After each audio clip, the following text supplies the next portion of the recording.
Risking addressed that in the consortium meeting with us, and they said, we're looking at the trends. We are, and they agree with what you're saying in terms of, they are not seeing the trend of too many hospital visits. And keep in mind, there was also that time where the hospital was not doing elective surgeries. So we saw, the decrease in expenditures at that time as well. But what Racine did is they said, we are going to do our best to project what we think the usage will be for your insurances, even with COVID. So in April or May, whenever we have our next consortium meeting, I am sure that will be addressed once again. But when it comes to us having a percentage decrease smaller than Butler, I think it's important to note, like I said, we are a part of a large consortium that help us in those cases. I think you might have misheard me though. We're actually not smaller than Butler. We're actually significantly higher than Butler and significantly higher than the IU, who are obviously part of the consortium as well. So that's why I was questioning why a significant increase for us of such a small portion is the number of employees. So you're saying I misunderstood you? Are you not speaking about Butler? No. So in other words, I think the IU was like 1.7, and I don't remember exactly what Butler is. I don't have my notes in front of me. It wasn't close to 5 as far as the projected increase. It was significantly higher. If I may, Bill, I heard the same thing as you, is that because of limited elective surgeries, increases were down at this time, and but as they get the vaccine, we could see more in the future. The only good thing in this all is that if they do budget 5 and it only comes in at 2, of course there's a rebate at the end when they settle up with all the districts. So I know, Rebecca, you're trying to be a little conservative, and I really respect that. But no, I've heard the same thing as you. Okay. And if I may provide some clarification, because we closely work with Restini, I expect that number to come down a little bit. However, we should note that all the consortiums, this is a huge projection this year because of COVID. We are being told by all the brokers, not just Restini, that there will be a rebound effect, and they want to prepare for that. But Ms. Davis, let you and I speak offline and get some tighter numbers from Restini to present further to the board. Thank you. That's why I was wondering if it was going to be a rebound. I just want to make sure that if we truly get that much of an increase, there has to be something tracked of what was occurring that we may not be aware of. So if that's just what they're projecting to be safe, rebound of what they coming back after what they experienced. I could dig into the VOTEC specifically with Ms. Davis, but I can tell you that as a consortium, we have had some shock claims because of people waiting to not go, and now they're starting to go. Sadly, they are finding people with stage 4 cancer or progressive illnesses because they were waiting. I don't know if that's an impact on this number. We'll look at it. Seneca Valley's not at 5%, but we'll take a look at this for the VOTEC. Thank you. Are there any further questions on this page? Okay. Move on then to page 3. On page 3, one of the first things that we will look at is the anticipated revenue here in the top right-hand corner. And the reason we look at that first is because basically when we take our operating budget, the very first thing that we do to calculate your payment as a member district is we take back out the anticipated revenues. So if we look at the very first line item, adult evening at $35,000. What I want to show to you is down here on page 5. If you can see right here, that equates to the exact same expenditure, $35,018. The reason for that, adult education programs are not billed to participating districts. Adult education is funded at our school through tuition. So generally the concept with us is we do not have the tuition to be able to cover the cost for the adult education program then generally that program does not run. So adult education is separate from the participating districts, and we will not bill you for adult education. While we are already looking at page 5, I would like to point out to you the expenditures that we have noted for Perkins. This is the exact same concept. Perkins is federal resources. We will not bill the participating districts. If you add up the salaries, the benefits, supplies, etc., that are noted as Perkins, dollar for dollar, the expenses are going to match the revenue that we note back on page 3. I'll go back to that page. You'll see it right here, 260, 356. That will match our expenditures. With that, it is important to note that that is the allocation that we have this year. We do not know what the allocation will be for next year. But with it not being billed to the participating districts, we just make sure that it is a wash on the books. That way, if Perkins would come back to us and say, you know, our allocation is $255,000 next year, then we will align the expenses to match that revenue. I'm sure you're familiar with the Social Security and retirement revenue because that is also in your budgets at your home schools. Basically, if you would add up our expenses for Social Security and retirement, we are reimbursed approximately 50% of those expenses. So that 50% is reflected right there. In addition, interest, that is just our interest on our next tier bank accounts. So then we'll move to the top left corner where we discuss ADMs. The ADMs, the assessed values, the instructional time and membership reports. The reason we calculate these as we do is it is stipulated in our articles of agreement. When we look at the ADMs, the 2020-21 estimated ADMs, that is our estimate. It is reflective of the enrollment as of January. Of course, these numbers are subject to change, but that is where we stood as of January. So then we arrive at our 3-year total ADM. And what I would like to point out at this point is something that will flow through to the calculations on the following page. Butler, your 3-year total ADM percentage has increased from the prior year. Harm City, yours has increased. Mars, decrease. Montauk, decrease. Seneca, decrease. Slippery Rock, decrease. South Butler, increase. I'll explain why that is important when we get to the next page, but keep those trends in mind. The bottom left corner talks about equipment over the breakpoint. So each year we adjust the breakpoint on equipment based off of the July Consumer Price Index. Costs above the breakpoint have a different calculation. Half of the equipment cost over the breakpoint will be calculated off the percentages you see for the assessed value. The other half is calculated based off percentages you see for the instructional time and membership reports. The assessed values come from the State Tax Equalization Board, the instructional time and membership reports. That comes from your home district, the child accounting that is used, PIMS, basically. Again, using those percentages, we'll explain the next page. That takes us to the last box where we're talking about proposed state funds. When this budget was calculated, the most recent projection that we had for the current year funds was the $843,000. These were provided to us last June. So essentially, before the governor's budget was even formally approved last year, we received these numbers, and those were the most recent numbers up until yesterday that we had to use. So what we do is we take that and we also get a percentage. How much of the proposed state funds is in buffer, etc. So we go down that list.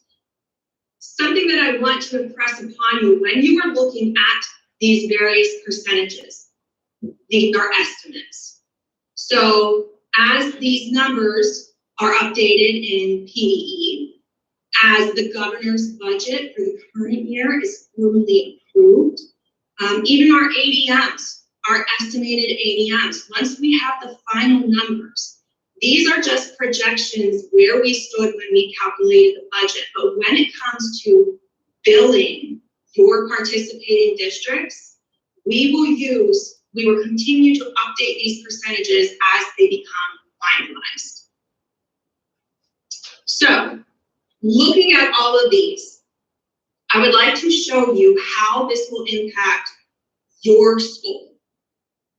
On page 4 of the budget, as I explained previously, you take your operating budget and you deduct out the anticipated revenues.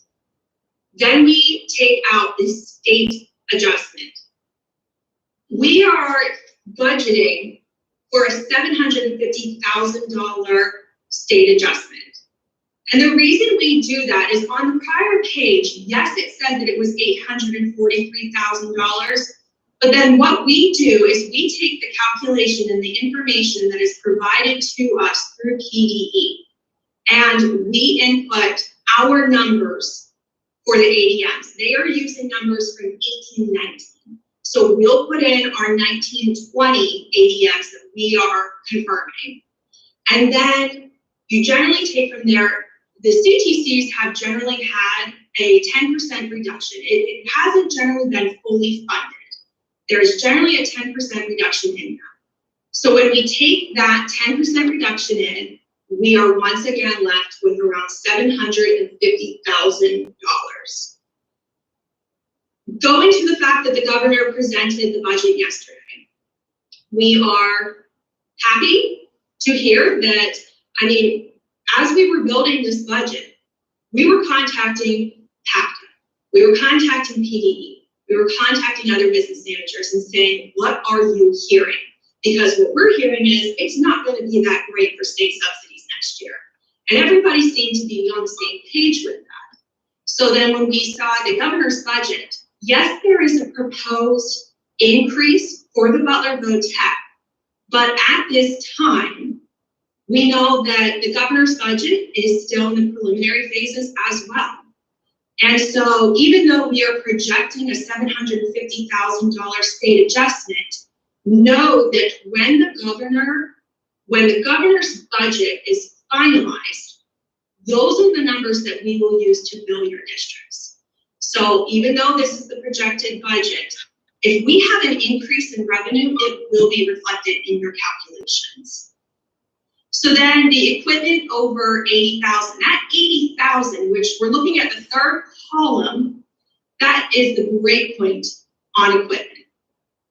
So all of the expenses down below that equal over $133,000, that's where we take that $133,000 and we apply half of that, we use your percentages for your assessed values. The other half we use from your instructional time and membership reports. And that's how we equate for each school district the equipment over the breakpoint. That then gives us our total estimated operating budget for each of your schools. Butler, you are seeing an increase. Hearn City, you are seeing an increase. And South Butler, you are seeing an increase. All other schools are projected to decrease. But if you will recall, when we spoke about your 3-year ADM percentage on the prior page, according to the prior year percentage versus current year percentage, those align to your increases and your decreases. It's following your ADM percentages. Now, of course, like I said, we know these are budgeted expenditures.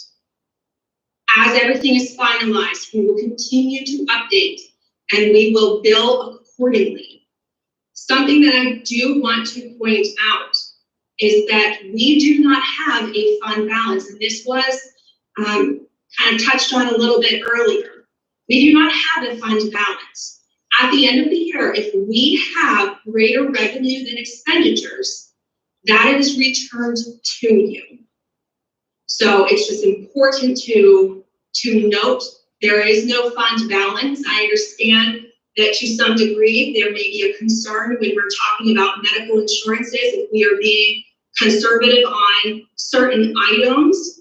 And I would say, looking at that, when you have no fund balance, we make this budget as tight as we possibly can.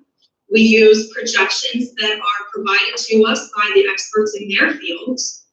And with that being said, we understand how we have to be fiscally responsible.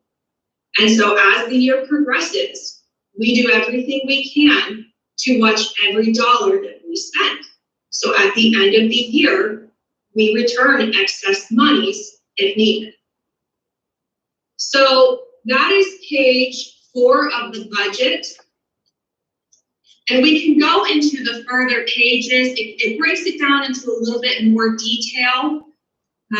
Basically, page 5, you're looking at the top column, your function 1300, that is our programs. So salaries, those are our teachers, those are our substitutes. Those are the supplies that we have for our programs. Adult function 1600.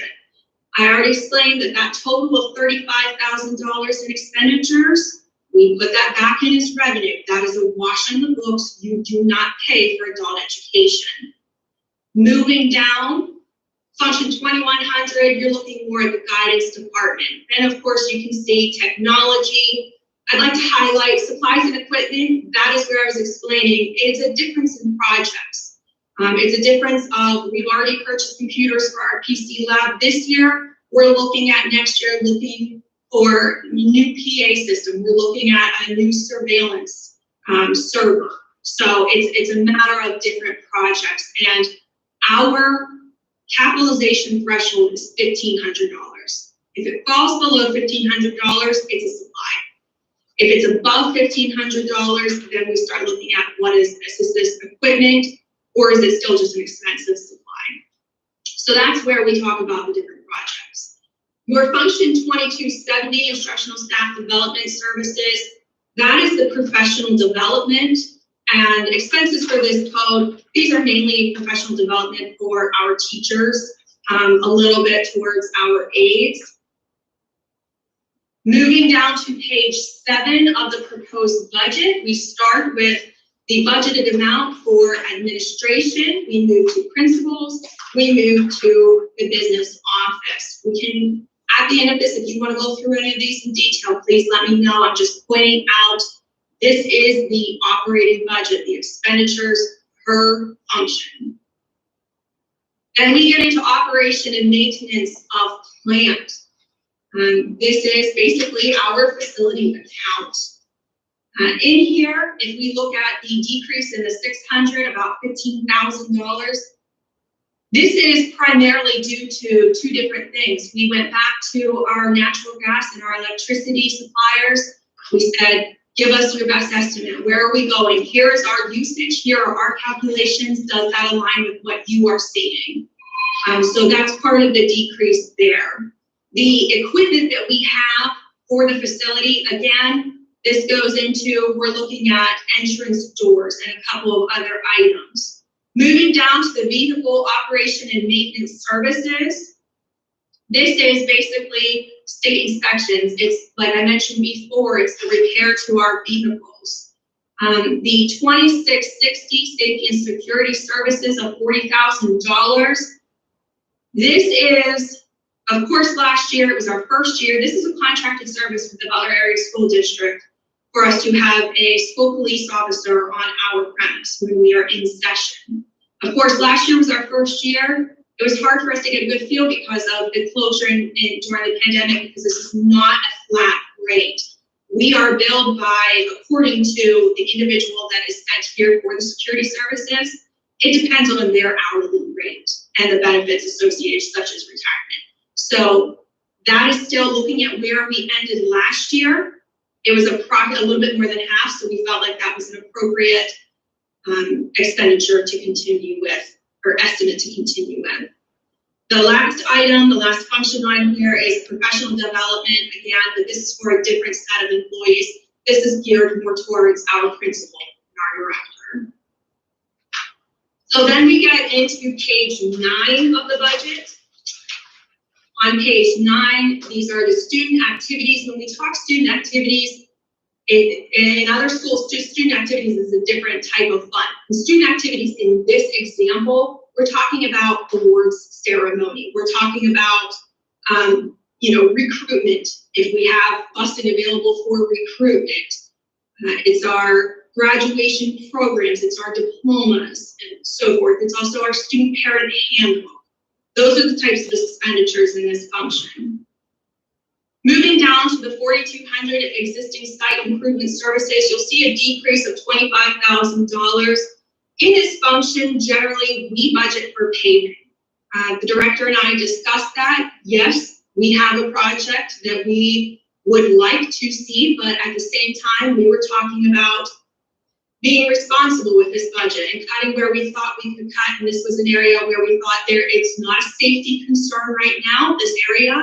So therefore, we wanted to cut the budget at that point so that we could allow for expenditures such as safety improvements in other areas. Moving down to the next item, we have the existing building improvement services for $14,500.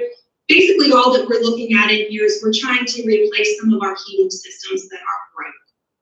So this takes us down to, this is the last page of our budget, page 10. You'll note that the total operating budget is at $6 million. This is, as we presented before, a projected increase of over $122,000. You'll see in function 5900, the budgetary reserve.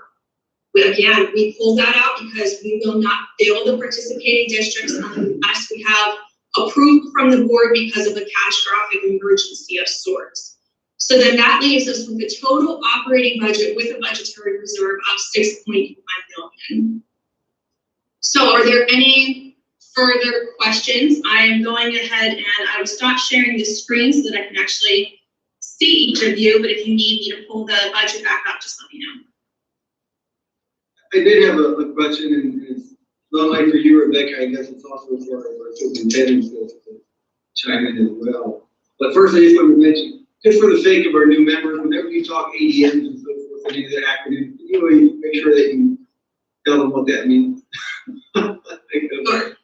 ADM is your average daily membership. So it is taking a look at your enrollment, the days that the students are here, and our child accounting here, our guidance secretary provides those numbers to us. And those are the numbers that we use in our kids' child accounting. I just always remember as a new board member with all the acronyms, it's always what you're talking about. Sure. So, I think. I appreciate that, Bill, because I spent an hour looking for that online today, but he found it everywhere. Right. You can eventually find it, so. And acronyms have the habit of changing, so as soon as you figure it out, they add something different. John could probably tell you how long I've been trying to do this, and so that's why I guess, Tracy could stay as well. I've always been concerned with the manner that we do not have any type of budget, any type of capital project and so forth. That we're always in a situation, whenever there's a need, you have to go back to the districts. And those that are newer, because of work that was done in the recent history, we didn't add any of those. So it makes it look like everything's going. But as we all know in our own district, the concern is many times when something occurs, then you get hit with that. And so I pushed the year prior, and you guys can talk about it. I believe it was discussed with the superintendents as far as instead of returning all of the money when we have the overage, would it not be more wise to take a portion of that money and start putting some funds together so that we have that same type of project building, so that as we need to replace different units and so forth, as we have other expenditures normally planned for with the capital budget, or even with medical care with an OPEC trust or that type of thing, why would we not start trying to do that in our budget with tech, so that none of the districts get hit at some point whenever there's major repairs or other major costs? And even like I said, we're talking about healthcare with a major catastrophic event. Obviously, it's kind of selfish for Butler because we have the highest part of the budget. So remember, it comes down to how much everybody's going to pay. Butler's going to carry that bigger load. But is there any additional talk about, especially, I guess what I'm thinking, we all know that because of the CARES Act, this is legislation that's passed. In the next couple of years, they just will get some money that they had not necessarily known they were going to get. At least we're hoping, we'll see. If it actually comes. But might not this be the best time during these 2 years to enact so that we have something clear away and we have a process that becomes part of our long-term budget, which is planning for these expenditures far above that $30,000. That is something that, of course, we have discussed. As you know, we discussed this at our meeting last year. It was actually on our February agenda for us to adopt a Gatsby policy that would permit for us to have a fund balance. At the time, as you are well aware, our solicitor came to us and said, I don't know that we will be adopting this as a policy. We may need to look at this as an amendment to the Articles of Agreement. At that time, that was then discussed, not only with the JOC and informed them that it wasn't as a Gatsby policy as we thought we may be able to do, but when it became a matter of an amendment to the Articles of Agreement, and at that time, it was communicated to me that it was basically told this is not the appropriate time, essentially, to start having a fund balance. So that's where we stood with it at that time. Dr. Vitale, I noticed you took yourself off mute, so if you would like to elaborate. Yes, I would just reiterate what you've already shared, that the superintendent spoke, we were looking at an amendment to the Articles of Agreement. What would that process be? So we may need our solicitor to weigh in here. And the final item that I know superintendent spoke about was not just setting the money aside, but what is the plan?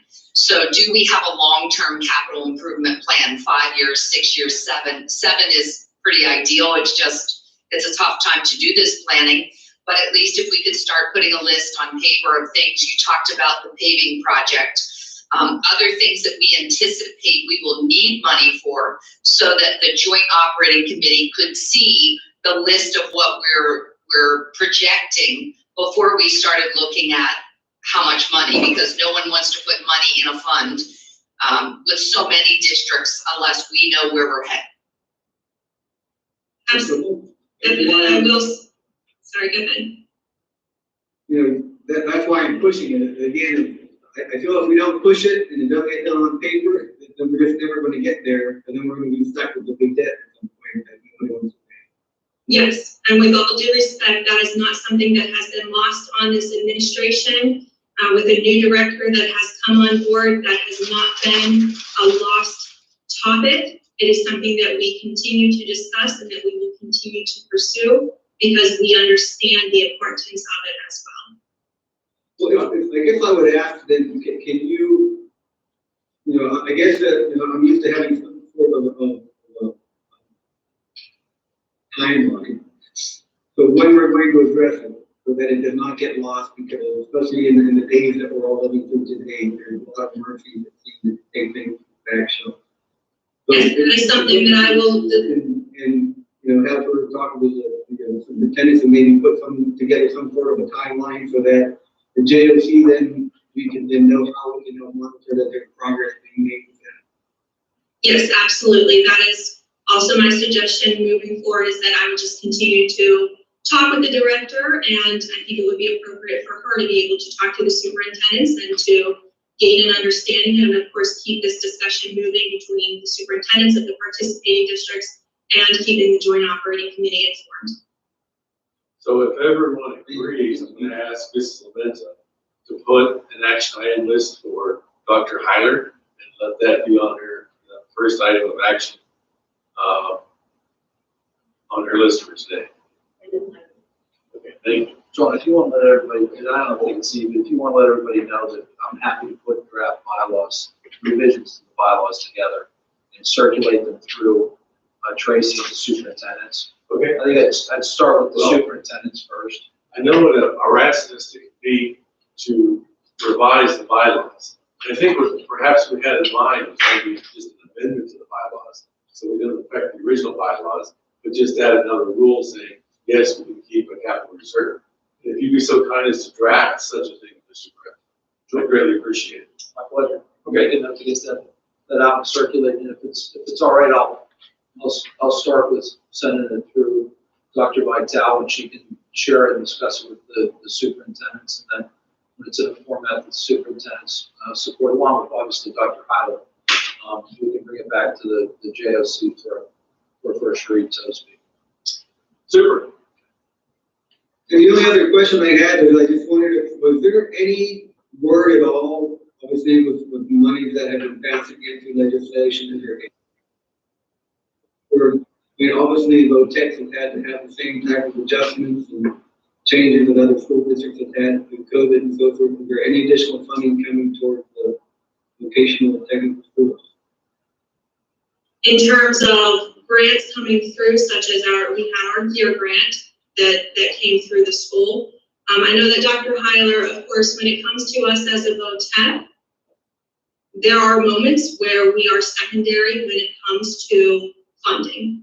And so Dr. Hyler has spoken, I know, with at least one other superintendent, a couple of them actually, in terms of they are on other committees. She is also getting involved in different committees to just get the voice out there and have it well known that as a VOTEC, we too are incurring expenditures with everything going on. So even though it's not necessarily slated, the funds that we have or the funds that we received this year, there's nothing at the moment that I'm aware of that we are expecting coming forward.